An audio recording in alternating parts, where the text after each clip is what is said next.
What's up, guys? Welcome back to another episode, and this week is going to be a bit of a departure from the norm. You see, yesterday was the 1st of November, and on the 1st of every month I have what I refer to as my reorientation day. And so this is the month, believe it or not, November the 23rd of this month is going to be the 30-year anniversary of my father dying. And so it's quite a memorable month, and it's an important month. And I've just been kind of thinking about the amount of, the stuff that I've gone through in my life, the ups and downs. I've described quite a bit of it over the last couple of episodes, the last couple of years. If you've been listening for a while, you'll be familiar with the different stories. But 3 decades now since my dad died, and man, what a ride that has been. And I've talked about, if you go back, talked about my first real estate deal. I've talked about my worst real estate deal. I've talked about my best real estate deal. And a lot of you have listened to all that stuff, but there's an awful lot more to the story than just property and real estate. And that is one of the things that I want to kind of get into. And I recently gave a talk in London, and when I was over there, what I was doing, I kind of laid out some of the stuff, and I came up with what I call the 3 oars, and I call them like the 3 oars of my life: my rise, my roller coaster, and my road back, or the rise, the roller coaster, and the road back. And when I think about it, it's all about resilience. I talk about resilience a lot, and I've explained why resilience is important to me, why I put a huge amount of focus on it, primarily because of what I came through in 2008. But mental fortitude is super important in this game, because you're going to face challenges and stuff like that. But whilst I talk a lot about resilience, I'm not sure I talk as much about focus and accountability. And if you take focus, accountability, and resilience, FAR, you'll go very far with those things. And so that's a little acronym I've come up with just there and then. Imagine that. So anyway, look, today's episode is all about performance coaching and accountability.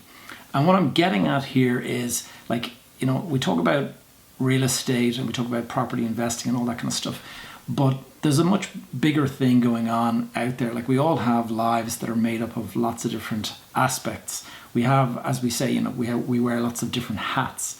And if you think about the different hats that you wear, in my case, I have the hat that I wear as a father, as a husband. I have the hat that I wear as an executive in a family business, real estate investor. Now I have the hat on as a podcaster and a person who makes videos and content and puts it on YouTube. But there's a lot of different hats that we wear, and really what it all comes down to is how you show up, depending on what is your what are the different things that you're working on. So in my particular case, what I have been doing over the years, I've been getting coaching of different types, because I want to have the best possible performance in all those different areas in my life, with the different hats that I wear. And so what is, just breaking down, what is coaching? Coaching is really just having someone in your corner who is advising you. And a lot of the time, your coach is not telling you something that you do not already know. It's just that they're holding you accountable. You make a commitment to do something. Every day of the week you might make commitments to yourself, but do you actually follow through on those commitments? Or do you kind of say, I'll get around to it tomorrow, whatever? When you have a coach, a lot of the time that coach will hold you to those commitments, and they hold your feet to the fire and make sure that you show up. And when I look back on my life and the stuff that I've done, the experiences that I've had, and the stuff that I went through, particularly around 2008 and those years after the big crash, a lot of it, my ability to get through that and the achievements that I've done and things like that, a lot of that goes back to my initial interest in personal development. And I know some people will hear personal development and kind of, it doesn't necessarily interest them. But I think we're all interested in improving who we are, and we're improving the performance or the life that we have whether that's your fitness, whether that's, your relationships, whether that's financial success, whether that's, whatever it might be, creative success, for example. And I think about this, my personal development journey. It goes back to around about 21, 22 years ago. And that's when I kind of started paying attention to this stuff. And it all happened around about 1999. And that is because my uncle died. And he actually died from his own hand, suicide. And it was very, very difficult. Picture the scene, like I'm working on exams in college. And like my dad had already been dead quite a few years. But his brother stepped in and became chairman and was kind of looking after things. And so I was kind of like, okay, I've got somebody there who can kind of, keep the show on the road while I'm still learning all this stuff. And next minute he commits suicide. And I get a phone call from the guards, and the Gardaí say, are you related to this man? And I was like, yes. And he goes, okay, please come and meet us. And so I met this guard, and he shows me a passport for my uncle and says, is this your uncle? And I said, that's him. And he goes, I'm sorry to tell you he's dead. And when he explained what happened, I was just dumbfounded. I had no idea. But the worst thing then, he turns around and says, right now, come with me to his home. You're going to have to let his wife know what's happened. And I was just, what? Like I was still in my mid-20s, like it's very young for all this. And so anyway, it was a very, very difficult, hard day, and it's burned into my mind, as you can imagine. But it's made me pay attention to resilience and all of that kind of stuff very carefully. And stress can do that to people. Like it takes a lot of stress, obviously, to do it, but stress can ultimately have that kind of impact on people. And so I started paying attention to it, and I started thinking about performance and how do I become the most the high performance version of myself, so that I try to stay on top of the stress, that I don't ever let it get to me. And so I started working with an Irish coach, a guy at the time, like this is a long time back, but his name was John Murphy. And then I discovered a Canadian author, and he's kind of a self-help kind of personal development person, Robin Sharma. He wrote a book called The Monk Who Sold His Ferrari. And I read that book and I really liked that book a lot. And then more recently, I've worked with different coaches like Daniel Priestley in the UK. Daniel has been a guest on the podcast, and Daniel has his Key Person of Influence and oversubscribed, and he has lots of different kind of books that he's put out there. I've also worked with a coach called Dan Sullivan, who has a group called Strategic Coach. And Strategic Coach is based in Canada as well, but they're in Toronto and they're also in Chicago.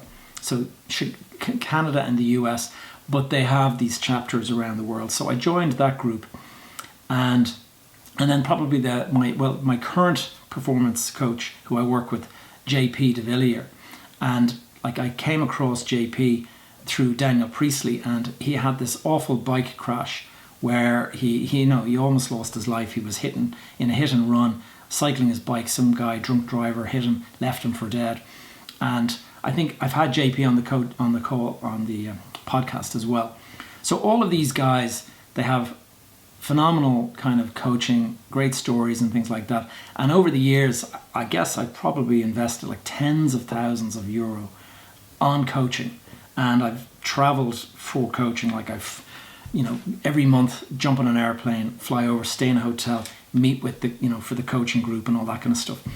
And what I'm getting at is, yesterday was the 1st of November, and I've been doing this now for about a year, and I have what I call my reorientation day. And this is something that I got from Keith Barry. And Keith Barry is the magician you might have heard of. He's quite famous now in the world.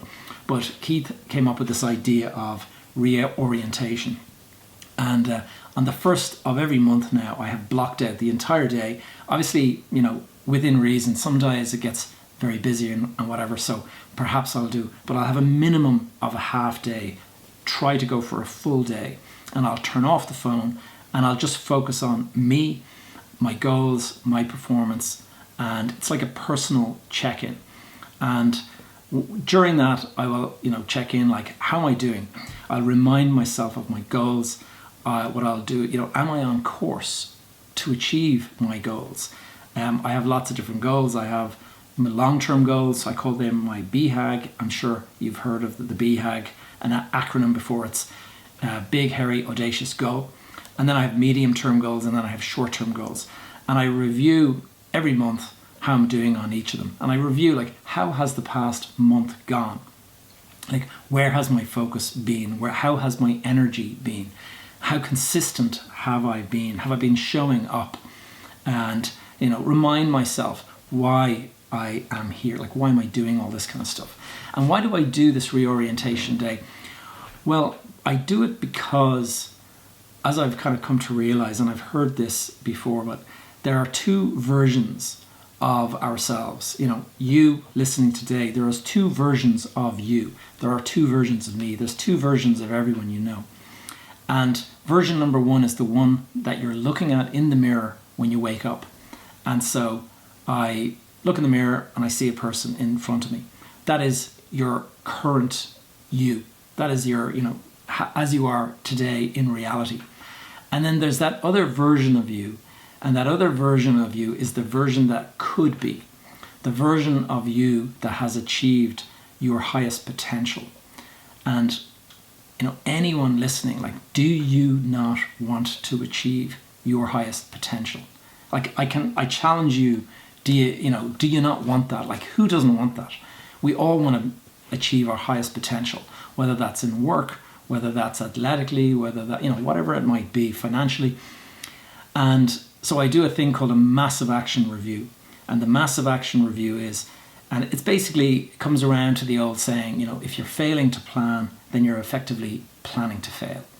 And, next to that comes action. Like, how much action are you taking? What kind of action are you taking to achieve the plans that you have created? And I ask myself, like, what would massive action look like?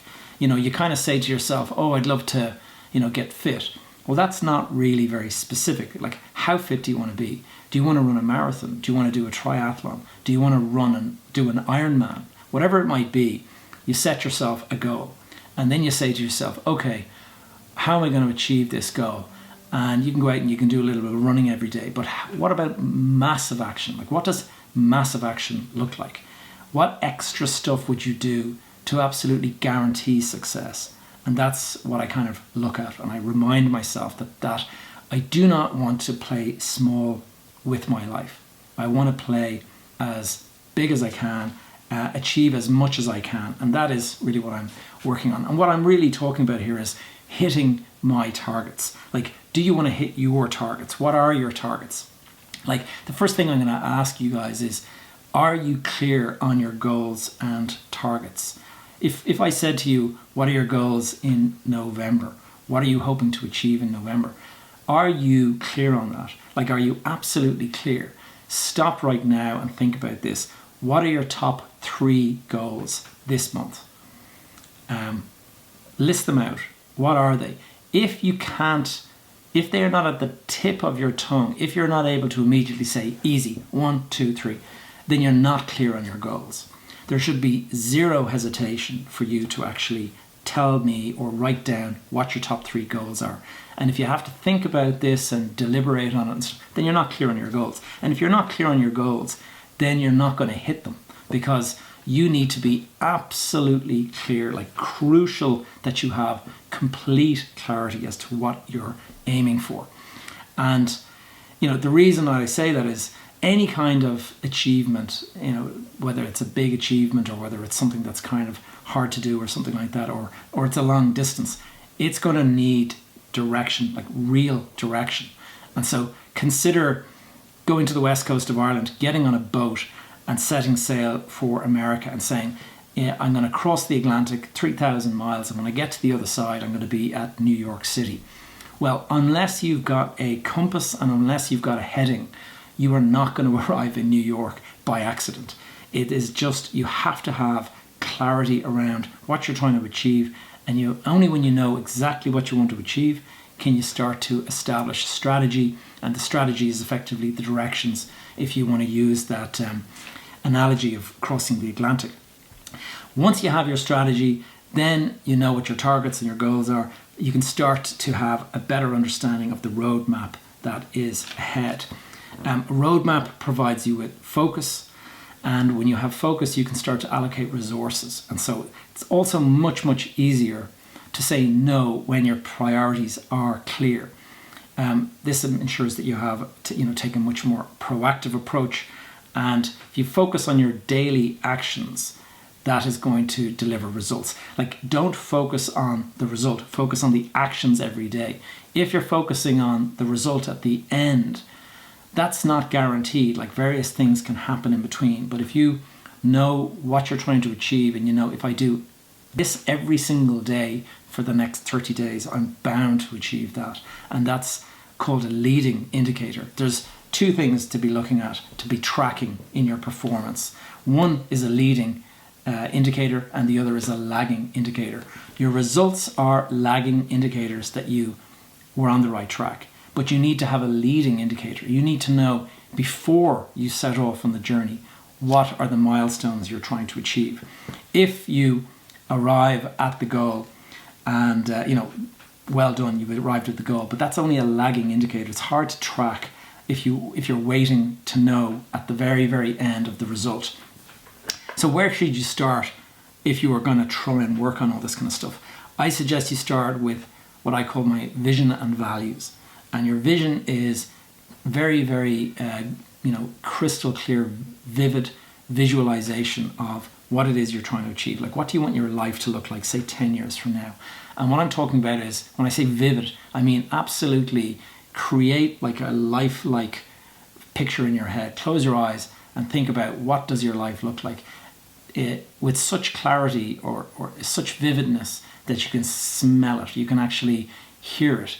You know exactly what you look like, you know exactly where you live, you know exactly what you're doing right now. And all of that kind of stuff is very, very good in visualizing how you're going to show up at the end of the day. And I know that Conor McGregor, for all of his achievements, he also has a lot of faults, obviously, but he talks about the fact that he visualized all of this years ago. And visualization is very important. Next of all, your values. So what are your values? Well, what I talk about when I talk about my values is, what are the top 5 words that would best describe what you stand for? And there's lots of different ones that you can come up with, like in terms of traits that you want to behave like. In my case, I have various traits that I look at, and I've got, one of them is clarity, one of them is focus, one of them is discipline, one of them is consistency, one of them is impact, one of them is accountability. So those are 6, we'll say, values. But I also have what I refer to as my 5 Fs. And my 5 Fs are my fitness, my family, my finances, my freedom, and my flame. Flame being my kind of passions and things like that. And those are important things to have, just to be able to remind you. You will never be satisfied if you are living out of alignment with your values. And if you don't know what your values are, then how can you know whether you're living in alignment with them? But there is subconsciously these values, and this is what you stand for. If you ever find yourself being kind of frustrated when somebody is late to meet you, that is because one of your values is punctuality. Now, not everyone is punctual, not everybody cares, but I am a punctual person, so that is one of my values. But you've got to figure out, like, what are your top values, the ones that are absolutely so important in your life. And what you do once you have your vision and values, you work backwards from that, and you start to figure out, okay, I'm going to establish some SMART goals now. Your goals, when you want to have a SMART goal, that is specific, measurable, A for achievable. You're not picking something like, walking on the moon or something like that. Relevant and time bound. And so there's some sort of a timetable on it. That's a SMART goal. You create that. You want to also have some sort of a baseline assessment. So if you're starting today, and let's say you're working towards the end of the month, measure yourself today. So if it is, a financial goal by the end of the month, or if it is, we'll say, your trying to get into running a marathon or something like that, well, then it'll be the number of kilometers or miles that you've run by the end of the month. Measure yourself today where you're at. Like, what is your time to run a 10K or a 5K? Or measure your weight. Like, if you're trying to lose weight, what's your weight today? By the end of the month, what will your weight be? There's a lot of different ways you can look at this thing. And what we do is we establish milestones. So if you're starting this exercise from the beginning and you're coming all the way from your vision, well, then you want to try and establish, okay, what would be, we'll say, a 5-year milestone goal for me to achieve, to know that I'm on track to hit my big, hairy, audacious goal at some point in the future. Then you'll have a 12-month goal. So what is your 12-month goal? And then what I do is I work really in increments of 12 weeks. And there's a whole concept around periodization. If your goals are too far away, you tend to ease off in terms of trying to achieve them. And so if you say, okay, the 1st of January, going to establish, a load of goals for December 31st. And then you say to yourself as the month goes, well, sure, I've got 11 more months, 12 more months on, so I can kind of ease off this month. But most people will know that the gyms are always packed on the first week or two of January. By February, usually it's fizzled out. And that is because there's 12 months that you're looking at, and therefore the space between them is too much. That's why I focus on 12 weeks. And what I look at is 12 weeks is effectively, we say, like a quarter. A quarter is 13 weeks. So I usually look at 12 weeks of like intense work, and then I'll take a week off, and then I'll look at another 12 weeks of intense work. But that intensification of 12 weeks, you can't ease off when it's 12 weeks is the window that you've given yourself for these big goals or these big results. It is far too short of a time for you to be able to ease off. Like, even 1 week will impact your end result. So what about the next 12 weeks? Set yourself 1 to 3 stretch goals. Say to yourself, you know what, by the end of the 12 weeks, I'm going to have achieved this and this, or maybe even a third one or whatever. You don't want to make too many. Too many goals is effectively no priorities. And people, when they wake up in the morning, they have a to-do list, and the to-do list might be 20 items or something like that. That to-do list means nothing. Like, that is 20 items. There's no priorities there. What you need is a list with 3 or 4, maximum 3 really. And that is your priorities today. That's the first thing to work on. Don't work on anything else until those 3 are done. Then, after you've completed those, all the other stuff can be added in.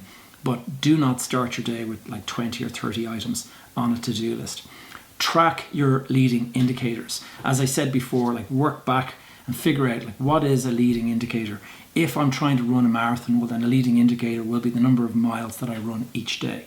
And so you'll know, if I want to run, say, 150 miles in a month, then I'm going to want to be doing so many miles per day. And if every day you basically track and see, okay, I'm on course, I'm going to hit the 150.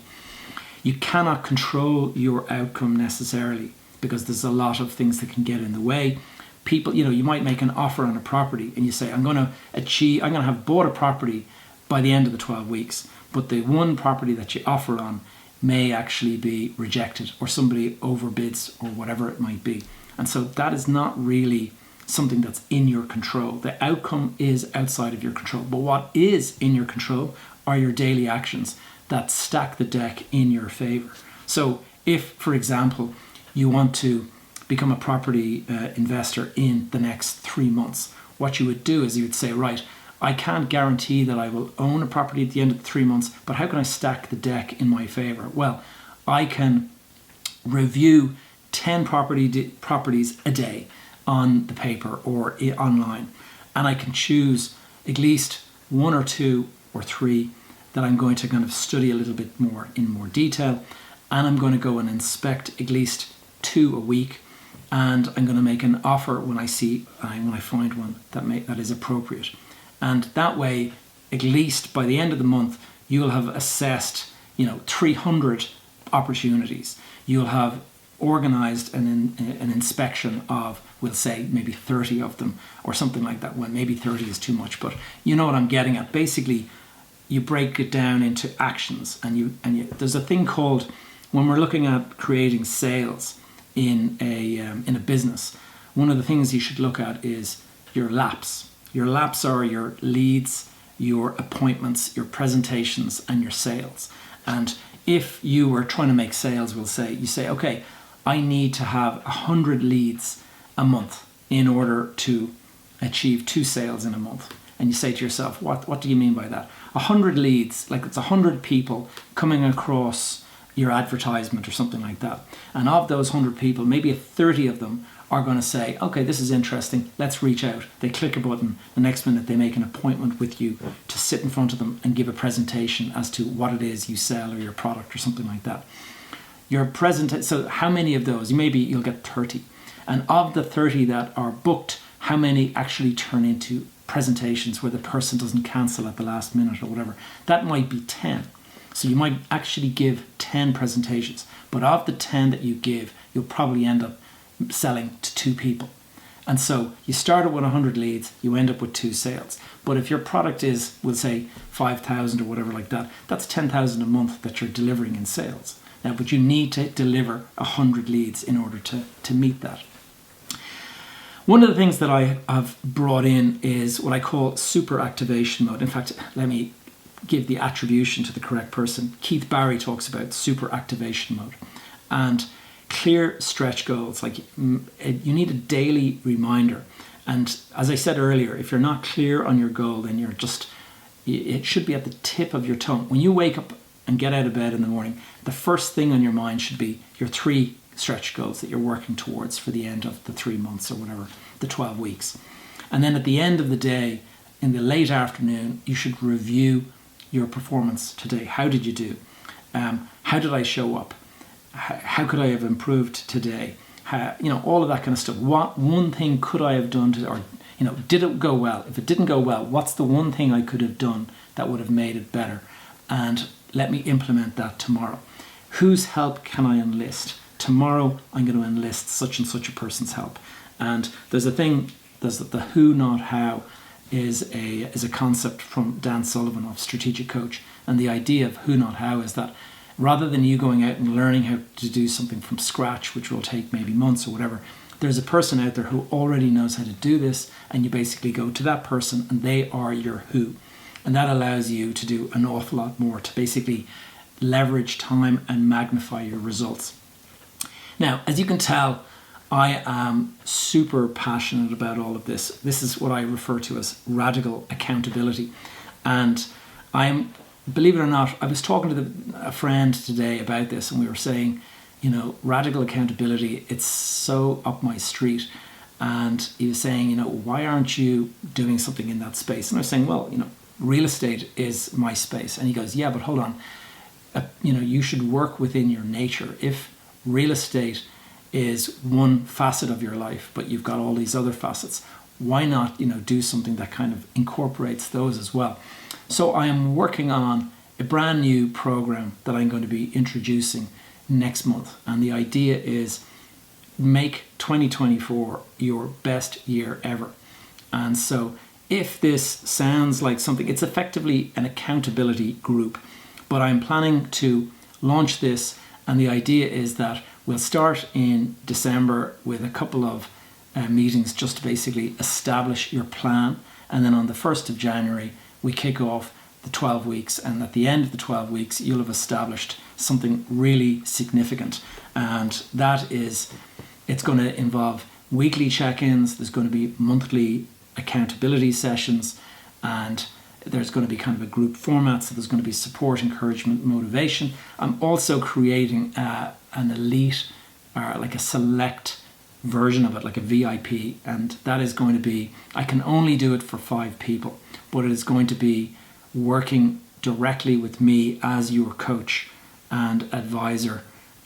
It'll be, very personalized. It'll be me helping you achieve your goals, specifically on regular calls with me and stuff like that. But that's only for a small number. For those of you who are also interested in being part of this wider accountability group, do reach out to me and I'll be happy to put you on a list.